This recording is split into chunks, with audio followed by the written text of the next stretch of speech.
Night, and unfortunately, this will go down in history as the worst decision of the Obama administration. When he is 9 days away from going to accept a Nobel Peace Prize, shame. We can't hold our hands up and say that we are proud of our president, that he deserves a Peace Prize. Shame. Because tonight he's showing us and the world that he does not earn that Peace Prize. That's right. So we have to rebuild the peace movement in the United States.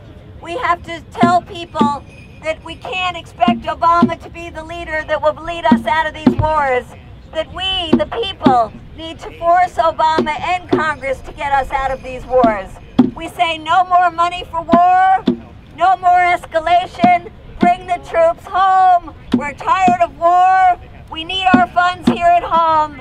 And Obama, you will hear the rising voice of the people dissenting against this momentous, historic, and tragic decision that you're about to announce to the American people tonight. Let's all say together, war is not the answer, bring the troops home.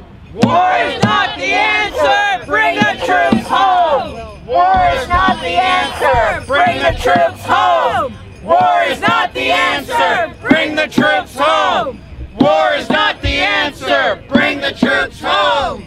War is not the answer. Bring the troops home.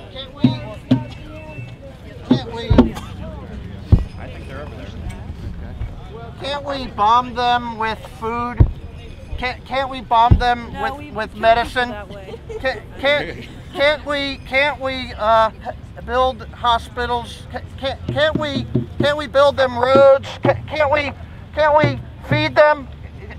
Can't we clothe them? We can feed them. I'm Maliki Kilbride, and I'm with the National Campaign for Nonviolent Resistance. And what's the significance of you being here tonight in front of the White House and Obama's speech to the nation? Well, here we are at the beginning of December 2009, and it was in December of 1980 that the Soviets went into Afghanistan for their failed occupation of that country. And we're seeing President Obama go on national television tonight with his backdrop of West Point, and he's going to try and cheerlead us into a deeper crisis with this occupation and this war that is a Bush-Cheney holdover. And we all know that Bush and Cheney lied us into war with Afghanistan and Iraq, and now it appears sadly that President Obama is keeping the lies going, and he's going to tell us some falsehoods tonight about why we need to be in Afghanistan. And all of us here tonight and people all around the country are coming out tonight and this week to oppose this continued war making by the United States. Anything else, Maliki? People should keep their hope that we can bring about change. We are not going to get the change we need from our leaders, regardless of their political party. The hope and the change comes from the people, and we can do it. Thank you. Good seeing you. Just a little bit. And give your name. Jean Athey. And Jean, what group are you with tonight? Peace Action Montgomery. Montgomery County, Maryland? Yes. And Jean, why is it important for you to be here tonight? Because this is one of the worst nights of this decade. Obama is escalating a war that he needn't have done. He could have ended this farce, and instead thousands more people are going to die, and tens of thousands more are going to be injured, and our country is going to be bankrupted. Anything else, Jean? That's all for now. Okay. Now, Pat, give me your name again. Pat Solomon. And Pat, why is it important for you to be here in front of the White House tonight? What are you protesting? You know, Obama has just made a terrible, terrible decision. One that we and our children will be paying for endlessly, really.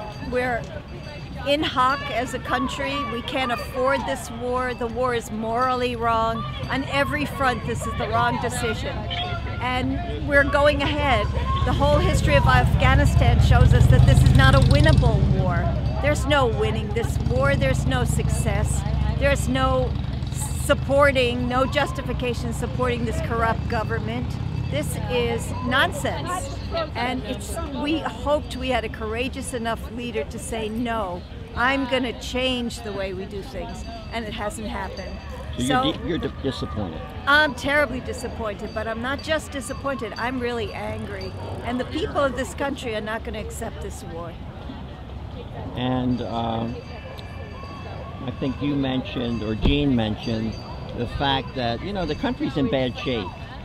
You know, you got these people who are out of work now, the jobs have been outsourced, and you've been a champion of the healthcare thing, single-payer healthcare. Yes. So that's not, nobody's going to pay attention to that then, right. Are they? How are we going to ever afford the healthcare that people need in this country if we're wasting these dollars, blowing things up, blowing people up, blowing villages up?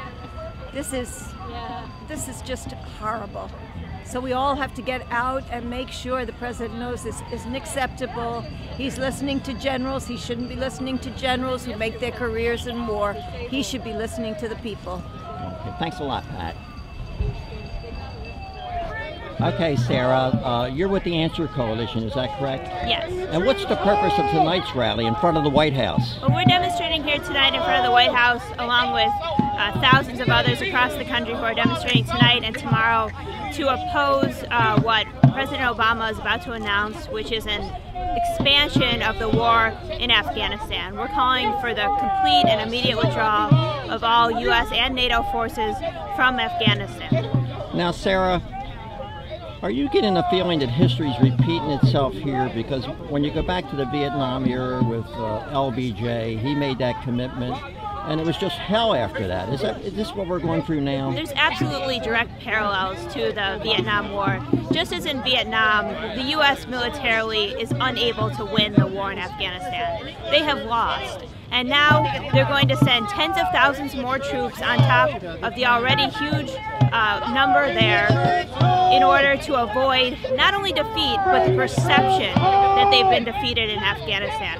We saw the same thing in Vietnam, and now we see with Obama the announcement of the increase of troops, but at the same time, the setting of an initial timeline for the beginning of the withdrawal, which we see as an attempt really to placate public opinion, which we know has turned in its majority against the war.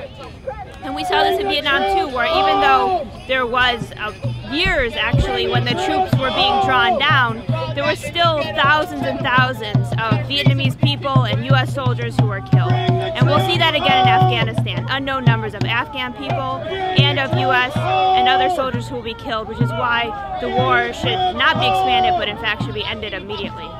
Anything else? This is part of a growing movement against the war in Afghanistan. When the war first started, there was a large support amongst public opinion for it, but now it's turned against it in its majority. There's more and more people who are taking to the streets, who took to the streets last October at the time of the anniversary of the war, who are taking to the streets tonight and tomorrow, and we expect a massive demonstration in Washington, D.C. on Saturday, March 20th, which is the anniversary of the war in Iraq, but which will also be calling for an immediate end to the war in Afghanistan. Thanks so much, Sarah. Thank you. Our streets! We are singing, singing for our lives. Just say no to escalation. And we are singing, singing for our lives.